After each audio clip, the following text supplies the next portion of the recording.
स्वागत है आप सभी का आपके अपने YouTube channel SBI study circle पे बहुत बहुत स्वागत है।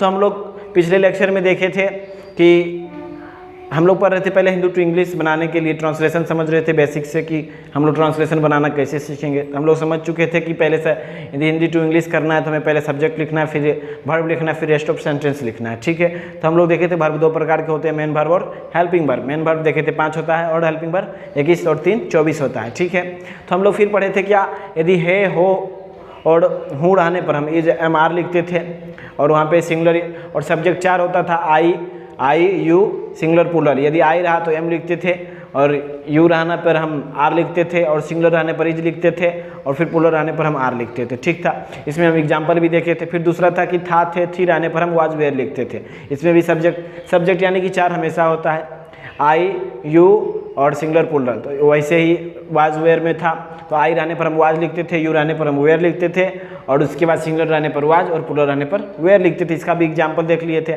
आज हम लोग देखेंगे कि गा गे गी रहने पर हम क्या लिखेंगे। फिर गागे गी रहने पर गागे गी रहने पर हम सेल विल लिखेंगे। उसके बाद वो रहने पर भी अवश्य जरूर आ जाए, उसके साथ फिर हम कैसे क्या करेंगे। तो आइए हम देख लेते हैं तीसरा।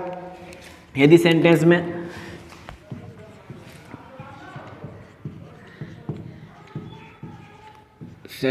में गागे गी रहने पर, ठीक है, गा गे गी रहने पर विल और सेल लिखते हैं। फिर देख लीजिए कहाँ कहाँ लिखेंगे विल सेल। सब्जेक्ट, यदि सब्जेक्ट के आधार पर, यदि सब्जेक्ट आई और वी रहा तो हम लोग क्या लिखेंगे, सेल। ठीक है, और फिर यदि और सभी बाकी के साथ हम लोग क्या लिखेंगे, बाकी यानी सिंगुलर प्लूरल कुछ भी रहे, बाकी के साथ हम विल लिखते हैं। नाम, यदि कोई नाम आई वी छोड़कर यू वेयर दे वे कुछ भी रहा यू दे यानी कुछ भी रहा, यदि आई वी को सिर्फ छोड़कर हम विल लिखेंगे। ठीक है, विल लिखते हैं। ठीक है, तो इसका एग्जाम्पल से समझ लेते हैं।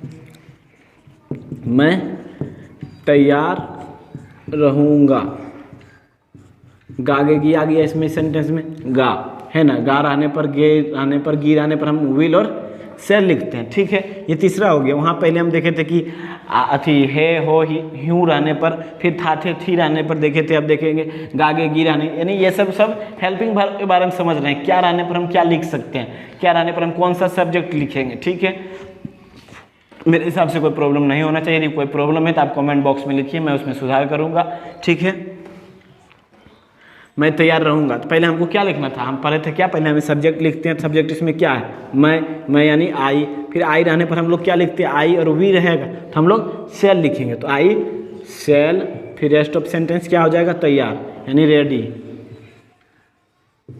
ठीक है, फिर दूसरा देखते हैं, आप खुश रहेंगे,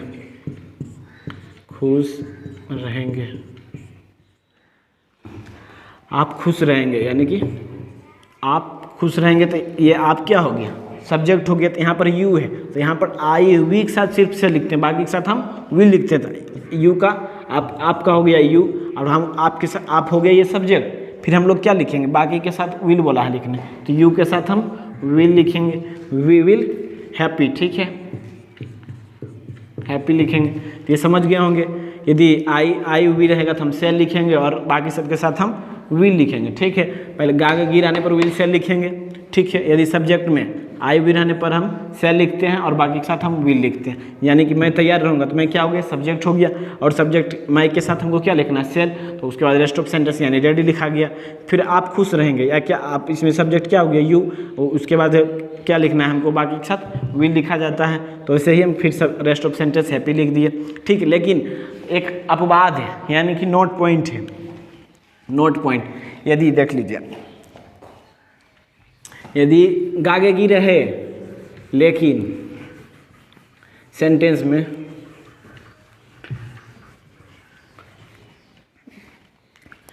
गागेगी रहने पर, ये लेकिन में समझ लीजिए, लेकिन फिर सेंटेंस में गागेगी रहे,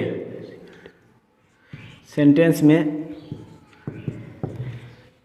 गागेगी के साथ गागेगी के साथ अवश्य या जरूर, क्या अवश्य या जरूर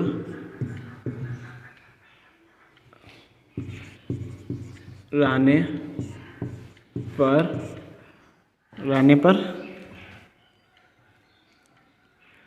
पर हम क्या देखेंगे, यदि सब्जेक्ट, देखिए ये लेकिन है यानी नोट पॉइंट है, यानी ये आप नोट है, ये यदि रहा किसी सेंटेंस में अवश्य या जरूर दिख गया, गागेगी भी हो, इसमें भी गागेगी था और इसमें भी गागेगी रहेगा, उसके लिए नहीं है, लेकिन यहाँ पर यदि अवश्य और जरूर है, ये नोट पॉइंट है, इसको याद रखना है। यदि ये रहे अवश्य या जरूर किसी में आ जाए, हमको देखना है सब्जेक्ट, यदि सब्जेक्ट यानी सब्जेक्ट आई और वी रहे, हम उसके साथ उल्टा कर देंगे, जहाँ शैल लिखते थे वहाँ विल लिख देंगे, ठीक है, कोई प्रॉब्लम नहीं होना चाहिए। खाली सिर्फ अवश्य और जरूर किसी सेंटेंस में आ गया, हम वहाँ पर आई वी जहाँ शैल लिखते थे वहाँ विल लिख देंगे और बाकी के साथ हमको शैल लिख देना है, बाकी के साथ शैल लिखते हैं। यानी देखिए सेंटेंस में गागेगी के साथ अवश्य या जरूर रहने पर, अवश्य या जरूर मतलब कि देखिए पहले गागेगी रहता था तो हम सब्जेक्ट देखते थे तो आई वी रहने पर हम शैल लिख देते थे, लेकिन यदि अवश्य जरूर आ जाए तो आई वी के साथ हम वी लिख देते हैं और बाकी के साथ हम लोग शैल लिख देते हैं, ठीक है। ये नोट है अवश्य लेकिन मतलब जरूरी, ये अवश्य और जरूरी यदि कोई सेंटेंस में आ जाता है तो हमें उल्टा कर देना है, ठीक है। इसका भी एग्जाम्पल देख लीजिए, एग्जाम्पल से समझ में ज़्यादा आता है इसीलिए हम एग्जाम्पल दे देते हैं। तो देखिए जैसे कि मैं अवश्य तैयार रहूँगा, यहाँ दिखा रहा था मैं अवश्य तैयार रहूँगा या जरूर तैयार रहूँगा। मैं, तो मैं क्या हो गया, सब्जेक्ट हो गया, तो पहले हम सब्जेक्ट लिखते हैं आई, उसके बाद अवश्य या जरूर, अवश्य रहने पर हम क्या लिखते हैं, आई के साथ विल लिख देते हैं। तो पहले हमको अब हेल्पिंग वर्ब लिख दिए आई विल, और अवश्य का प्रयोग हो गया यहाँ पर, अब तैयार, अब रेस्ट ऑफ सेंटेंस लिखा जाएगा रेडी। ये लेकिन यानी आप बाद में मतलब नोट पॉइंट है, यदि अवश्य कोई सेंटेंस में आ गया और जरूर, यहाँ हमारा तो मान लीजिए मैं अवश्य तैयार रहूँगा, मान लीजिए यहाँ मैं जरूर तैयार रहूँगा, मैं जरूर तैयार रहूँगा, तो यही हो जाएगा आई, मैंने यदि सब्जेक्ट आई रहेगा। और देख लेंगे यदि सेंटेंस में जरूर या अवश्य है तो हम उस सब्जेक्ट में आई वी रहने पर हम विल लिखेंगे और बाकी तुम आप ये वे वगैरह रहने पर हम लोग वहाँ पे शैल लिख देंगे, कोई भी बाकी आई वी को सिर्फ छोड़कर हम बाकी के साथ शैल लिख देंगे। और उसमें पहला वाला रूल में क्या था, आई वी रहने पर हम शैल लिखेंगे और बाकी के साथ विल लिखेंगे, लेकिन इसमें उल्टा हो जाता है, ठीक है। दूसरा एग्जाम्पल देखिए, आप अवश्य खुश रहेंगे, वहाँ जरूर था, यहाँ अवश्य आप अवश्य खुश रहेंगे,